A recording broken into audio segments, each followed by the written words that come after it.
Moi je suis de Sevran. Mon père était du Loiret et ma mère était de Paris. Donc mon père, ils se sont rencontrés à Paris certainement, oui. Et donc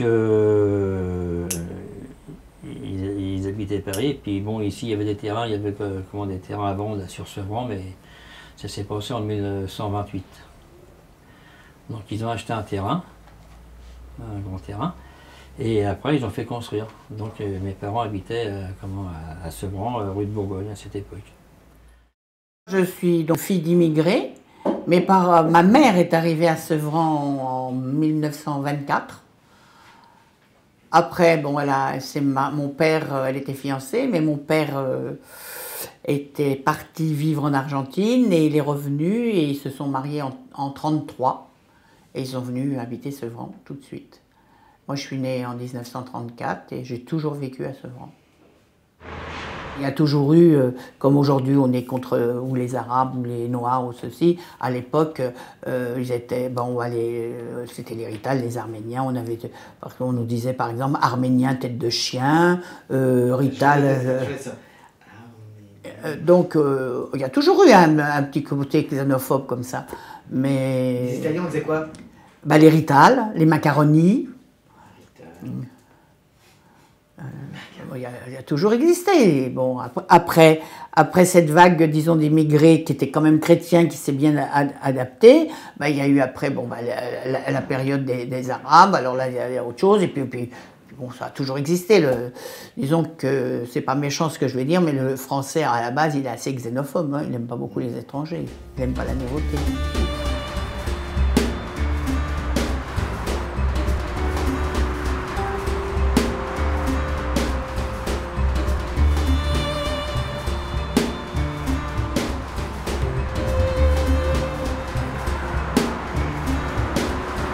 Bon, mon père, à la base, il est arrivé en 1953 en Algérie. C'était dans le but de travailler, hein. On l'avait emmené, c'était lui l'un des tout premiers de ses frères. Il en a 16 frères et sœurs, qui est arrivé en France. Il a commencé à travailler chez Ideal Standard à l'époque, d'accord, en 1953. Ensuite, petit à petit, il a fini par ramener ses frères avec lui. Tu sais, il les a attirés par là, quoi. Et après, il a fait venir ma mère en 60, en 59 exactement. Et en 59, mon père, il y avait la guerre d'Algérie, il y avait tous les événements. Il a été victime d'une rafle. Et il a passé 3 ans en tôle sans jugement ni rien. Tu vois? Ouais, en France, ouais. Bah ouais, 3 ans en tôle sans jugement ni rien. Avant de venir ici, je suis paysan, hein. J'ai fait des cultures, à l'agriculture, tout ça. J'ai fait gauche à droite, j'ai débrouillé. Quelqu'un qui n'a pas été à l'école, tu ne peux pas trouver facilement des boulots au Mali. Tandis que la France, on peut trouver des boulots facilement, ils payent bien, il y a des boulots, bon, on est débrouillé venir. C'est la France qui nous a colonisés. Donc il n'y a pas de frontière dans le temps, le Mali à la France. Non. Et quand il y a des carte d'identité des Maliens déjà, tu peux le mener, même sans passeport. Ah oui? Ah oui. Les complications, c'est après. Ah oui.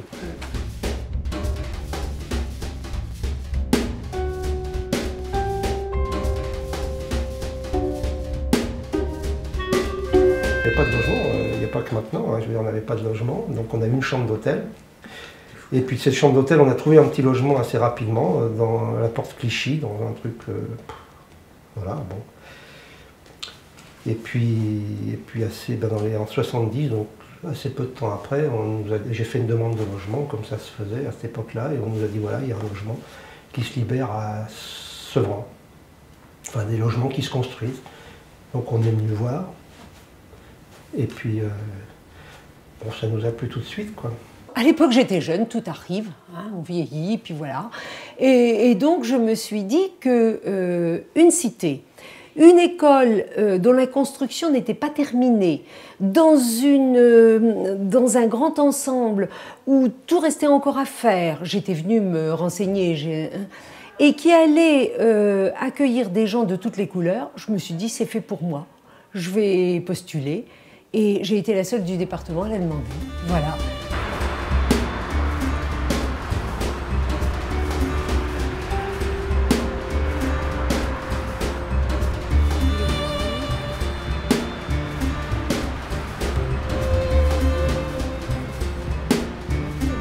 Au début, j'étais un petit peu perturbée. C'est vrai que ça m'a choquée, enfin choquée, ça m'a surpris. J'étais pas du tout habituée à ces ensembles. La mixité de la population, j'étais pas très habituée non plus. Mais toujours curieuse de voir un petit peu ce qui se passait à l'extérieur, ça m'a pas vraiment gênée. Ça m'a pas gênée, et je dirais même qu'après, ça m'a donné envie effectivement de creuser un petit peu, de voir les différences des uns et des autres, de comprendre comment on arrivait à vivre ensemble, de voir ce qu'on pouvait créer ensemble. Et à partir de là, c'est vrai que l'idée de travailler sur le terrain et ça a cheminé, et je me suis donné les moyens effectivement de faire aboutir ce projet pour être assistante sociale. J'étais arrivée ici, je suis toute seule. Un mois et demi après le mariage, c'est bien le vie, hein? Mais après 2-3 mois, il n'y a pas de rien. Mon mari, toujours venir pour partir pour le travail. Moi, je suis toute seule. Il n'y a pas de maman, il n'y a pas de papa, il n'y a pas de soeur, il n'y a pas de frère. Et ici, c'est cher. Téléphone toujours. Maman, c'est pas possible.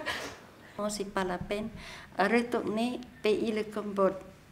Parce que pays le Cambodge, et quand il parlait, responsable tout le monde, mais et comme le menteur.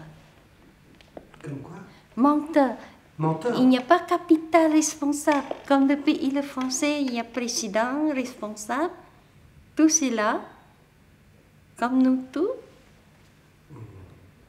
Moi, j'aime pays franc parce que j'aime la loi, j'aime quand le parler, responsable 100%, aucun problème. Pour tous les gars de ma génération, le discours des parents, il était le même. Hein. C'est on construit rien ici, on n'achète pas de baraque. C'est pour ça que la plupart des parents sont encore dans la cité d'ailleurs. On n'achète pas de maison parce qu'on voilà, on construit la maison en Algérie ou au Maroc et bientôt on rentre. Et ils ont juste oublié que nous, on rentre où? Nous, on est ici, quoi. Voilà. Nous, on est nés là, notre vie est ici. Quand on va en Algérie, c'est pour les vacances. Je veux dire, mais voilà, je ne pourrais pas vivre là-bas. Voilà, ils ont juste oublié ça, qu'on allait nous s'enraciner, qu'on allait se marier, qu'on allait avoir des gamins, qu'on allait, voilà, qu'on allait faire notre vie ici et que la vie, pour nous, c'est ici. Et puis d'ailleurs, ils ont même oublié que pour eux aussi, leur pays allait devenir la France, de toute façon.